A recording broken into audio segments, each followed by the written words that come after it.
So welcome to the part 2 of feature engineering. What if I told you that you can use Excel to identify which customers are valuable and which discounts are actually hurting the business? So let's create some more features here, right? So that it helps us to do the complete analysis. So like you have seen this profit, right? We have seen profit and we have got profit margin also. Okay. But what if now I can simply create a feature that immediately separates profitable and loss making orders, so that we clearly know that okay, these are the number of orders which are in the profit and these are in the loss making. So for that I would like to create a new column here, right? Okay, that is our feature which we want to create. So profitable versus non-profitable. Okay, so for that we have to use the condition here, right? Okay, that's very simple. So equals to if my profit column, if the value is greater than 0, right? We call this as a profitable, otherwise we call it as loss making. Okay, hit enter and we apply. So with that we can count that how many number of orders are profitable and loss making, because we can do this, right? Okay, that helps us easy to calculate it, right? Now similarly we can also work upon this and follow with the loss amount, right? Talking about another feature that we can create is the loss amount, right? Okay, that we can calculate also, right? Perfect. So for this what we have to do, we have to work upon the, like for example, if the profit is minus 150, right, then the loss amount would be 150. So instead of simply just knowing that order lost money, we now will be able to know exactly how much we lost. So that is what we want to do, right? Okay, so for our column that we have is the profit.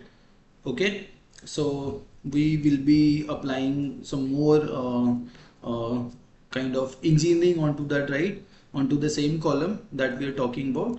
So if I'll say that again, I'll apply if the profit that we have, profit, right? Okay, that is what we are working upon. If it is less than 0, right, then what I'm going to do, I'll be using the absolute function, right? That will do what, I'll put my number here, right, which is W2.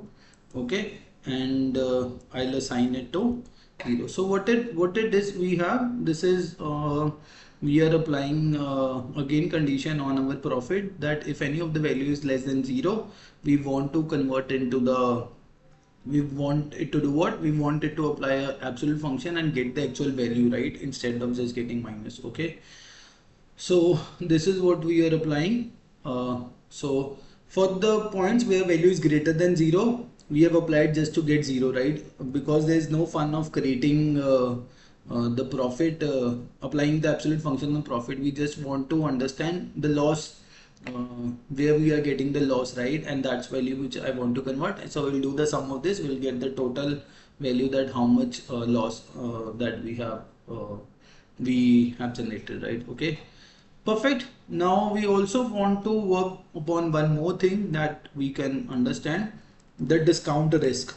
Okay, that if how much discount that we are giving, that is risky or not, right? That is what I want to know. So we'll combine the discount and we'll combine the profit also, right? Okay, so two conditions we want to apply. Let's say is that there is a discount which is 40%, right? And I'm generating a profit of, let's suppose, minus 120. So it's a high risk, obviously, now just an assumption on example that you if I'll talk about.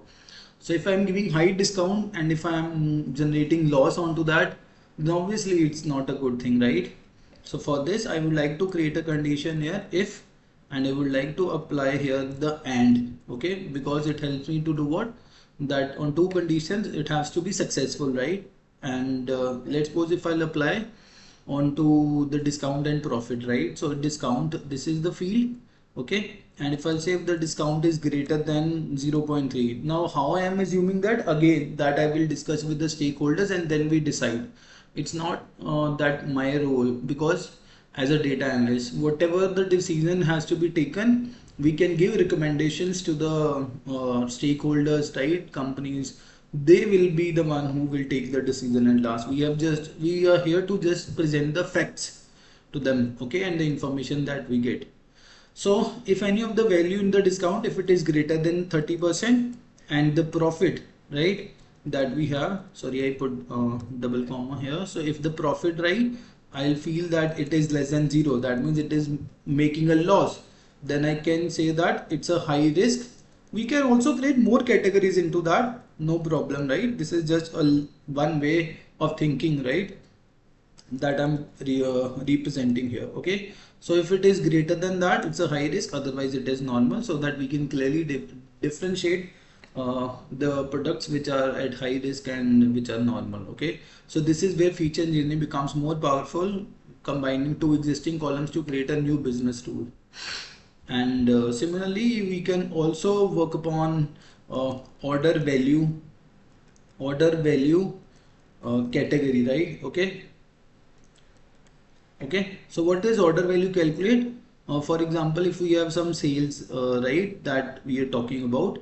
So if the sale, right, if the sale is, let's suppose to a certain value, it is less than, we can say that, okay, whatever the order value that we are generating, so it is of which category, low category, medium. Okay, so you can, I'll give you this task to you so that you can define it on the sales, right? Okay, so you can also comment that what conditions or assumptions you are making, right, to define whether a sale is of low category or a medium category or a high category or a very high category. So you can define that, okay, the value. Okay, so you can perform this task over there to get the feature engineering, and that's our numerical sales, and it will be a very meaningful business segment for us, right?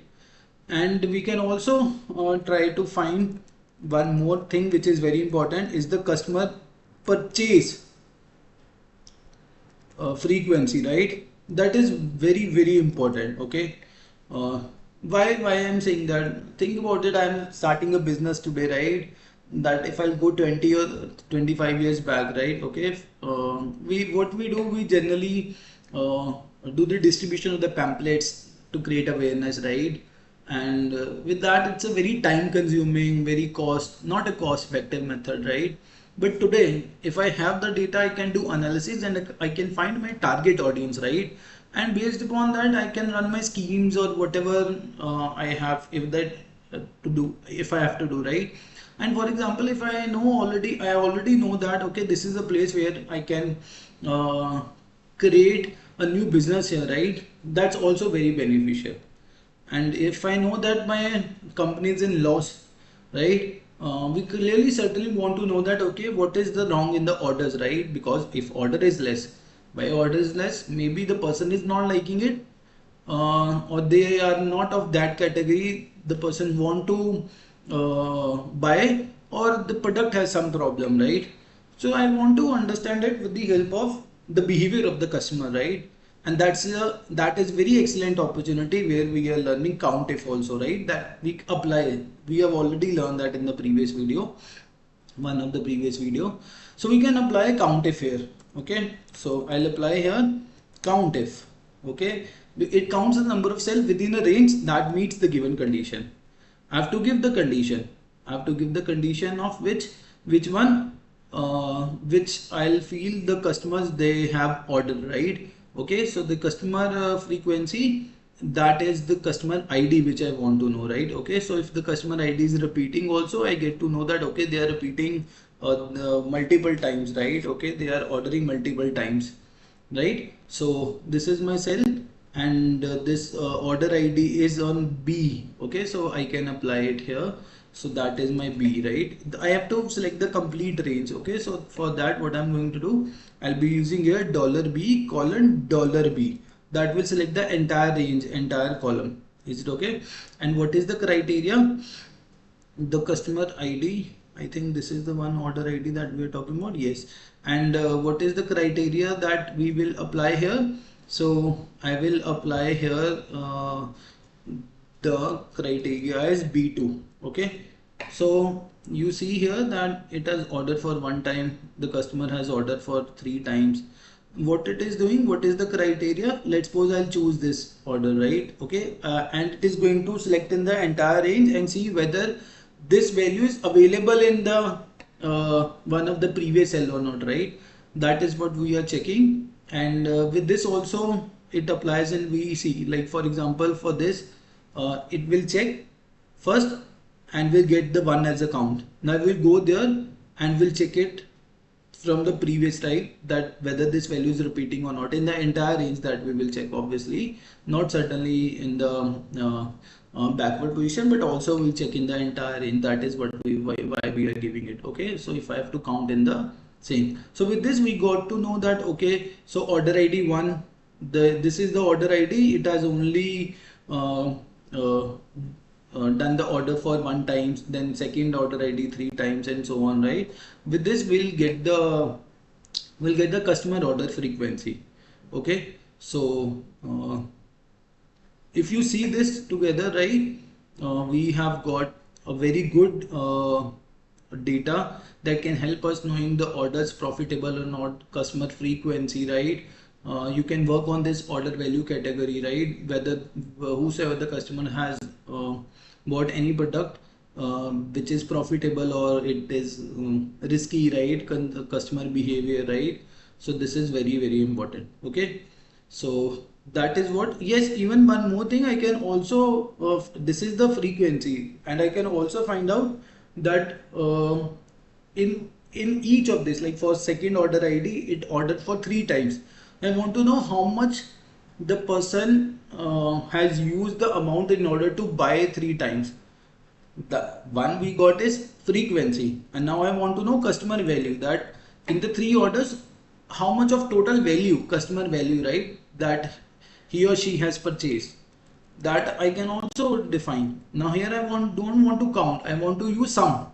Okay, so for that we'll use sum if, and on which column I will use, same, I want to first check with respect to orders, right, order ID which is there, $B colon $B, but this time I want to, what criteria I want to use, same B2 criteria, right, that whether any of the field is available or not for any orders. But now I have to give the sum range, that is the total sales, this column, right, which we have, which is from T. So for this what I'm going to use, $T colon $T. This is the entire range we'll select. Now I'll get to know, okay, the customer 1, the customer with this ID, right, has done what, has from here per order, per item, I have generated this revenue. I've given low discount to this customer. Yes, it was profitable, right, and I have not got any of the loss here, right. Normal discount was given. Okay, customer purchased for 1 time and placed the order, total value of 16.448. okay, you can clearly see that. So, and similarly with second person, you see we have calculated, right, a second person has ordered for 3 number of times, and you see we have got that for 3 orders the customer has paid this much amount. This data is repeating because the ID is present over there, right? Okay, that is why. So for each of the ID it has to do this, otherwise we can use pivot table and to get all these things also there, right, in a summary format also. Okay, so this is why this feature engineering is very, very helpful, right? And remember, this feature engineering is not about adding random columns. It's about creating features that help you answer better business questions. That's how you turn an Excel spreadsheet into an analytical tool. Okay, so this is what we have learned in these 2 parts. So that's all from my side. Follow Mindexcite for more such videos, right? And from next lecture onwards we'll be moving towards Python. That was the last topic of our Excel that we have to learn, right? Okay, so that's all I have covered in these videos. So you please go through this and follow Mindexcite for more such videos.